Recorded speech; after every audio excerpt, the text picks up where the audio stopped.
Chers amis, bonjour. En deuxième partie, nous recevons le rabbin de notre communauté juive de Cannes, monsieur le rabbin David Moyal. David, bonjour. Bonjour.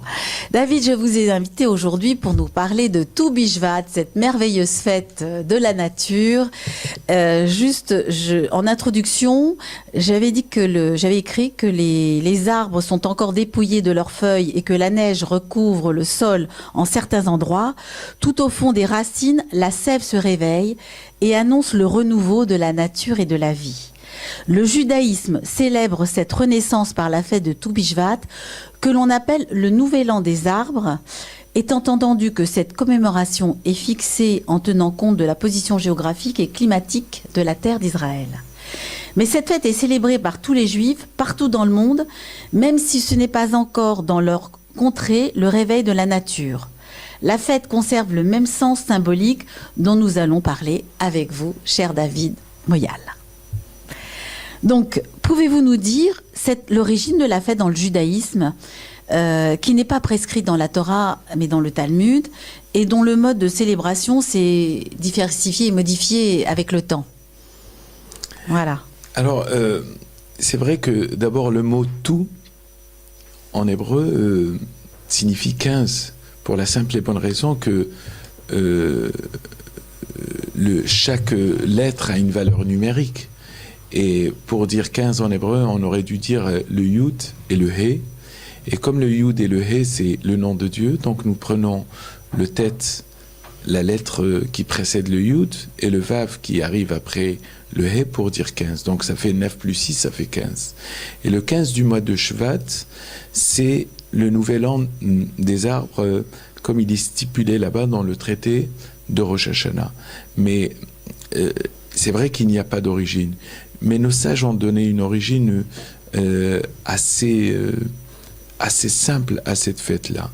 Cette fête-là, en réalité, elle vient donner un sens à la nature. Parce que souvent, comme nous l'imaginons, il y a la fête, il y a le nouvel an des rois, comme le Talmud d'ailleurs le rappelle, c'est-à-dire mettre un point sur la royauté. Il y a le nouvel an de tout ce qui était dîme, c'est-à-dire de tout ce qui était ce qu'on appelle maaser, ce qui était prélèvement. Et enfin, il y a le prélèvement aussi des animaux à l'époque du temple, et surtout la nature. Parce que dans les textes, il est marqué qui Adam est Sassadé, car l'homme est comparé à un arbre. Et vous savez, il suffirait tout simplement de se poser la question, est-ce que cette fête a une quelconque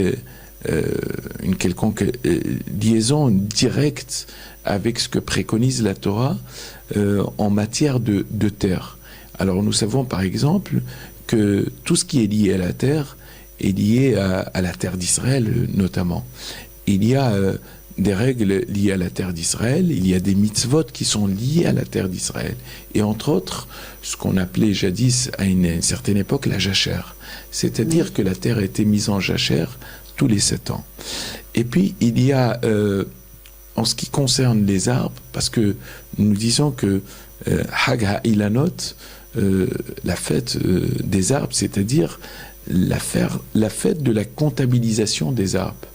Et nous savons par exemple qu'il y a les fruits de la Orla, c'est-à-dire les fruits des 3 premières années qui ne sont pas consommés. Et dans le Talmud, on pose d'ailleurs la question, à partir de quel moment plutôt comptabilise-t-on une année pour un arbre? Eh bien, il suffirait tout simplement, comme le texte dit là-bas, il suffirait que celui-ci ait 45 jours avant le nouvel an qui est le jour de Rosh Hashanah, et pour lui comptabiliser une année entière. Ce qui voudrait dire que quand on prend le chiffre 45, et là pour retomber un petit peu sur l'esprit, on va dire, kabbalistique et mystique, Adam c'est, la valeur numérique de Adam c'est 45. Eh bien nous comptons exactement 45 jours depuis la plantation jusqu'au jour de la comptabilisation des années, et c'est la raison pour laquelle nous avons mis cette fête-là pratiquement juste avant la fin, parce que nous sommes pratiquement l'avant-dernier mois de l'année. C'est-à-dire que les mois que nous avons sont des mois, bien sûr, lunaires, mais les mois que nous avons, tels qu'ils sont nommés dans la Torah, par premier, deuxième, et le mois de Toubishvat, enfin le mois de Shvat plus précisément, est le 11e mois de l'année. Donc nous sommes exactement à 45 jours aussi avant la fin de l'année.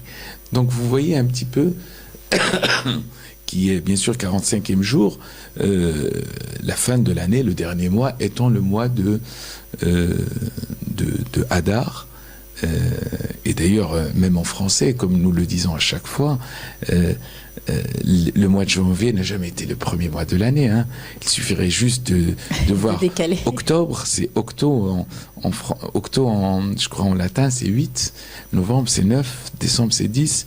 Donc en réalité, le dernier mois de l'année étant le mois de Hadar, et nous comptabilisons ces 45 jours qui nous séparent de la valeur donc numérique de Adam, c'est-à-dire que de la même manière que lorsqu'on plante un arbre, eh bien on prend toutes les précautions pour qu'il puisse donner les meilleurs fruits, eh bien il y va de même aussi pour l'homme. C'est la raison pour laquelle nous donnons, les sages kabbalistiques ont donné tout un sens et tout un seder aussi comparable que celui de Pessah pour cette soirée, pour cette fête de Toubishvat. Donc la date traditionnellement fixée pour cette fête-là, ça tombe fin du mois de janvier. Alors ça dépend bien sûr des années. Cette année, elle aura lieu donc le mardi 30 au soir. Donc c'est le mercredi prochain. Donc la veille au soir pour toutes les fêtes. Et donc le 15 du mois de Shevat, nous serons exactement après, pratiquement un mois avant Purim, et comme je le disais précédemment, pratiquement 45 jours avant la fin de l'année.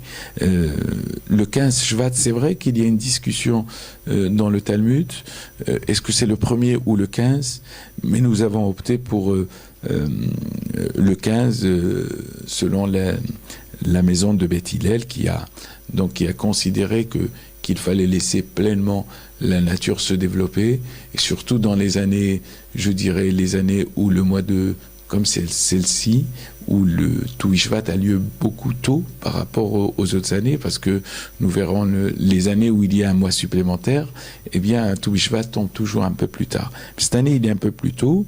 Alors, est-ce que cela voudrait dire que la fin de l'hiver est arrivée ? Je ne pense pas, mais encore, en tout cas, nous avons les premiers bourgeons qui commencent à arriver. Et oui, puis, dans certains endroits de la Terre. Et c'est vrai que là, nous sommes privilégiés sur la côte d'Azur.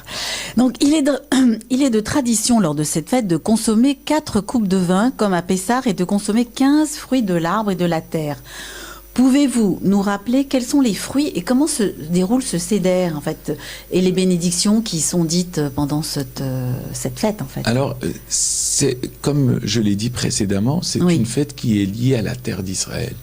Il y a des fruits par lesquels la terre d'Israël a été louée.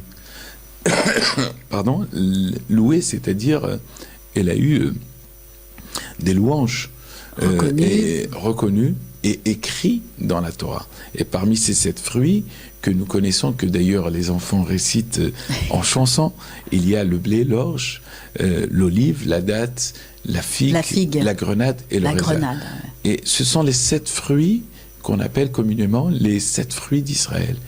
Et pourquoi nous parlons des 7 fruits d'Israël? Bien sûr, il y a le blé et l'orge qui sont considérés comme des fruits.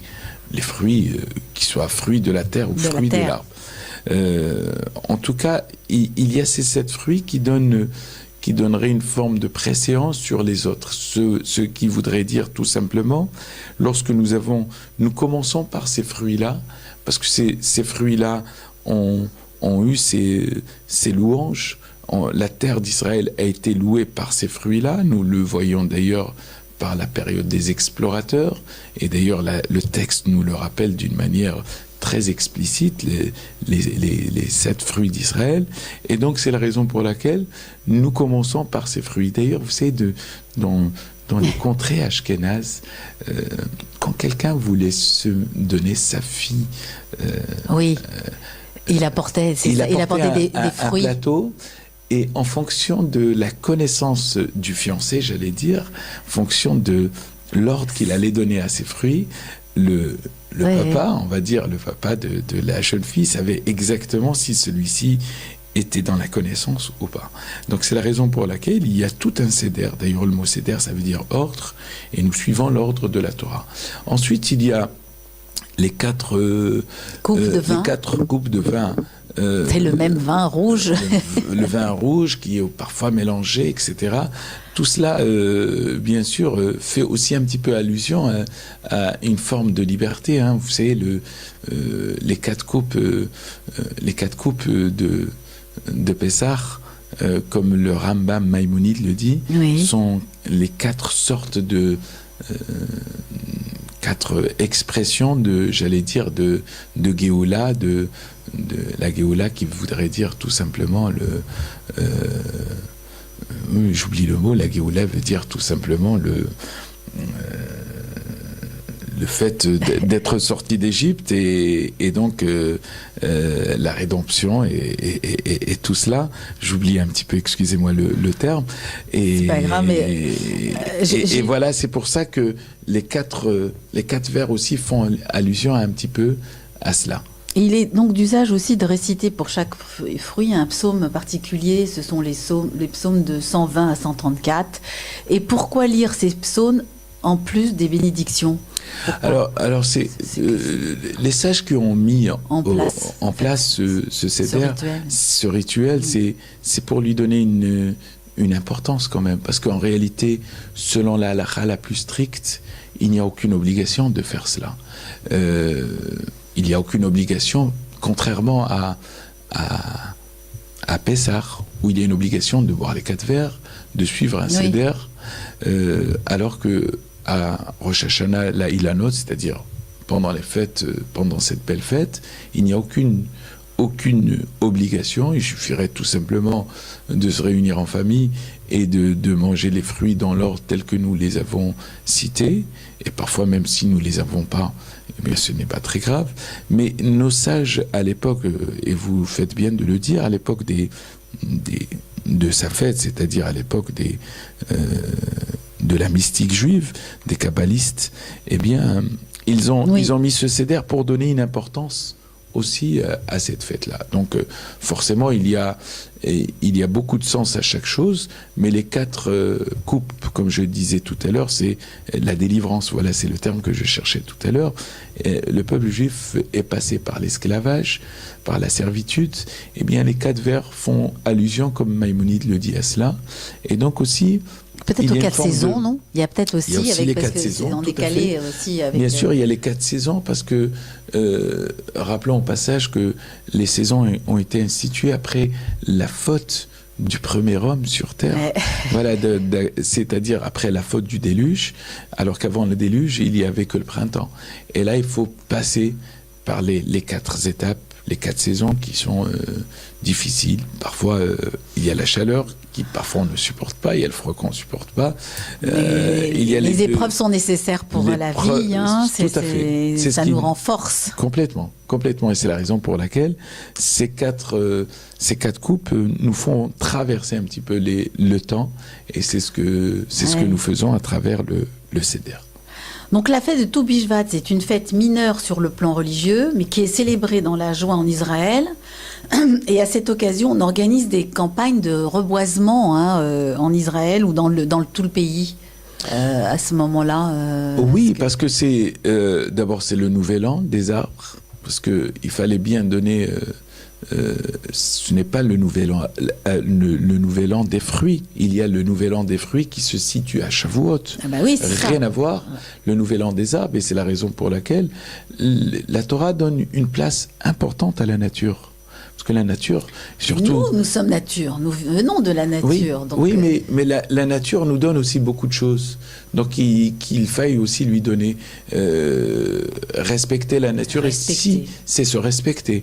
Et donc, planter des arbres aussi, c'est planter un arbre en Israël, c'est aussi c'est aller vers l'avant, aller vers la construction, aller vers l'espoir. Vous savez, il y a ce texte, cette belle histoire qui est racontée. Vous savez qu'il y a un arbre qui ne donne ses fruits que tous les 70 ans, et que nos sages rappellent dans cette histoire qu'il y avait un vieux monsieur un jour qui était en train de planter cet arbre, et puis voilà que un dernier lui demande: mais monsieur, vous êtes en train de planter un arbre qui peut-être ne donnera ses fruits que dans 70 ans, et alors que vous êtes extrêmement, j'allais dire, vous avez tellement traversé le temps, vous êtes vieux, hein, pour ne pas être péjoratif. Et en réalité, il lui a répondu, enfin il y a plusieurs réponses là-bas: ce que nous faisons, nous ne le faisons pas essentiellement pour nous, nous le faisons aussi pour les autres. Et donc la fête de Tou Bishvat aussi, c'est la plantation des arbres, mais c'est aussi c'est l'avenir aussi, c'est l'avenir, c'est ce que nous plantons aujourd'hui, ce que nous semons aujourd'hui, certainement avec labeur, nous le récolterons certainement avec beaucoup de joie. C'est ce que d'ailleurs le texte dit. C'est pour de joie et d'amour. De joie et d'amour. D'ailleurs, c'est pour ça que nous lisons ce verset qui dit: Azorim bedim haberina iksoru, ceux qui sèmeront avec des larmes, c'est-à-dire avec beaucoup de labeur, eh bien, ils les récolteront avec joie. C'est la raison pour laquelle nous souhaitons à chacun que tout ce que nous entreprenons dans ce monde-là, même si parfois il peut être difficile de concevoir la suite, mais eh bien, la suite, elle peut parfois appartenir, pas forcément à celui qui l'a fait, mais à la suite, c'est-à-dire à sa progéniture. Mais aussi d'être dans le moment présent, de vivre chaque instant, vraiment, avec son cœur, avec sa tête. Le présent est important dans le judaïsme, mais il n'a de sens que s'il est lié au passé. Parce que quand il est lié au passé, il donne un sens au futur. Oui. Et c'est la raison pour laquelle c'est le premier texte que nous lisons le matin, enfin un des premiers textes que les enfants d'ailleurs chantent: Adonai Melech, Adonai Melech, Adonai Imloch, Leolam Vaed. Ce sont les trois temps. Le présent qui n'est en réalité que le clignotement de l'œil, hein, parce que ce que je viens de vous dire là fait partie du passé, mais parce qu'il a fait partie du passé qu'il reviendra dans le futur. Et c'est aussi ce qui est aussi valable pour la nature. Je pense que c'est un cycle. C'est un cycle. Complètement. Eh bien, écoutez, cher David Moyal, merci de toutes ces explications. Est-ce que on peut rappeler l'heure de l'office de Tou Bishvat? Alors, bien sûr, nous vous attendons nombreuses et nombreux. D'ailleurs, des femmes participent énormément à cette fête, et d'ailleurs, elles sont toujours aussi nombreuses que les hommes. Et donc, j'invite tout le monde à venir à partir de 17h30 à l'office. Nous ferons l'office, quelques chants pendant l'office, bien sûr, pour marquer cette belle fête. Ensuite, à l'issue de l'office du soir, nous nous réunirons, bien sûr, dans la grande salle, comme tous les ans, avec bien sûr, avec des tables très, très, très bien garnis. Et je voudrais aussi surtout remercier toutes les femmes et les hommes qui auront contribué. Toutes ces équipes de bénévoles. Qui travaillent déjà depuis quelques jours pour les achats, et c'est pas si simple parce qu'il faille acheter un petit peu de partout. Et je sais que à Tou Bishvat, nous avons beaucoup de monde, hein, et nous avons toujours beaucoup de monde. Nous avons de plus en plus de monde, hein, qui viennent au centre communautaire, parce que le centre communautaire devient de plus en plus dynamique et offre énormément d'événements, et nous en réjouissons parce que c'est un moment de partage. D'ailleurs, hier, nous avons, c'est que le restaurant a ouvert ses portes, et maintenant avec une spéciale, avec Eva qui nous a concocté son fameux tagine au poulet il y a une quinzaine de jours. Il y a eu, enfin chaque jeudi, il y a un plat particulier.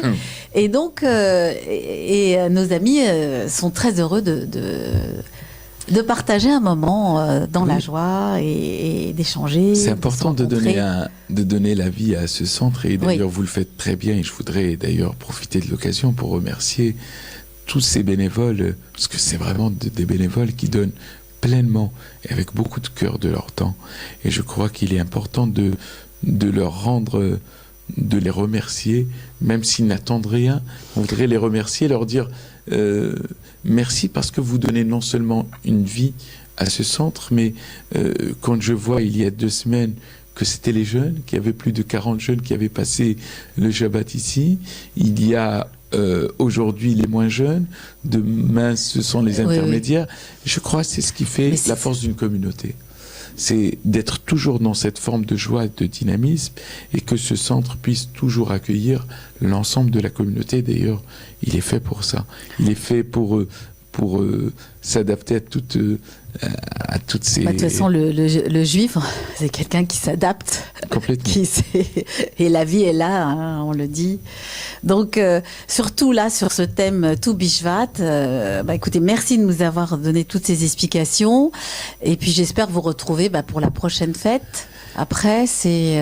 Il y a Pessah ou il y a une... Il y a Purim d'abord. Il y a Purim. Je voudrais surtout s'y rappeler... qu'entre-temps, il y a les cours de pensée juive tous les mercredis matins. C'est ce que je voulais vous demander, poser la question. Quel est le prochain thème, justement, pour le mois de février Le prochain thème, nous parlerons, bien sûr, nous avons parlé là précédemment de Tou Bishvat.